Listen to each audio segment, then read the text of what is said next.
What do you think I should do? With no one around to ask, he had actually put this question to the dealer. The man shrugged. 0.3 IU per pound of body weight weekly put his initial HGH dosage of 52 IU, or 7.4 per day.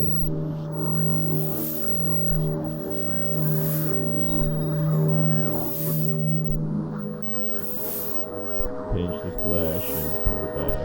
Easy subcutaneous injection site is in his stomach and inject. There in a pocket of soft tissue and already swore he could feel the whispering. His cells responding. Hormone passes through his liver for conversion into insulin-like growth factors. This powder just a precursor state with exogenously elevated levels of thyroid hormones and anabolic steadily brewing. Injection after injection, spaced careful and methodic, and of course he felt it. Fat tissue burned, muscle cells increased in number and size, protein was spared for mass retention. He became weightier quickly. Ditto for his perception of the stuff, and he began to imagine a brittle form of hormone as Eucharist, right towards alimentation of a transubstantiated morsel of another's flesh. As the first exogenous HGH was obtained by extraction from the pituitary glands of the dead, in pursuit of nutrition most precious in celebration of corporal vibrancy. He consumed the life force of others, body and blood, soul and divinity to bolster him. It was positively liturgical, but not without its downsides. The hormone gave him horrendous nightmares.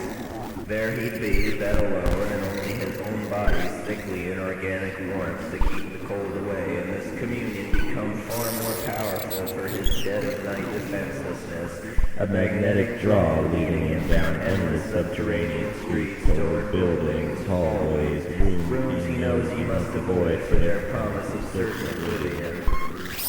Disintegration of this petulant reformed kid's soul that regrets so egregiously, oversteps so flagrantly its rigid adult bounds, drawing nearer the patient creature that waits at his sinful regimen's conclusion, herb resisting the pull with all his power. But of course in the dream he is not strong enough, not very strong at all, and he can't fight it.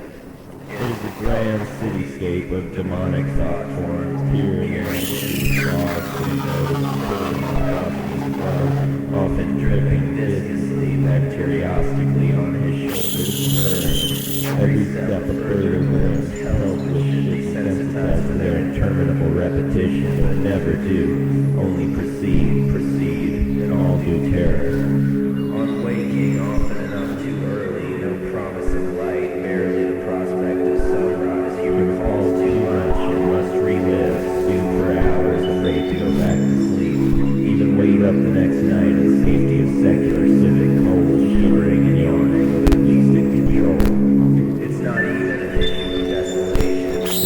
Sometimes thinks he spots other trapped souls conveyed as slow and tortuous to see, and though they appear never to see him, he nonetheless believes that in these moments he is sharing in a higher correspondence with another, that these fellow subjugates are the avatars of living, breathing humans asleep somewhere in the physical world, but there is no tenor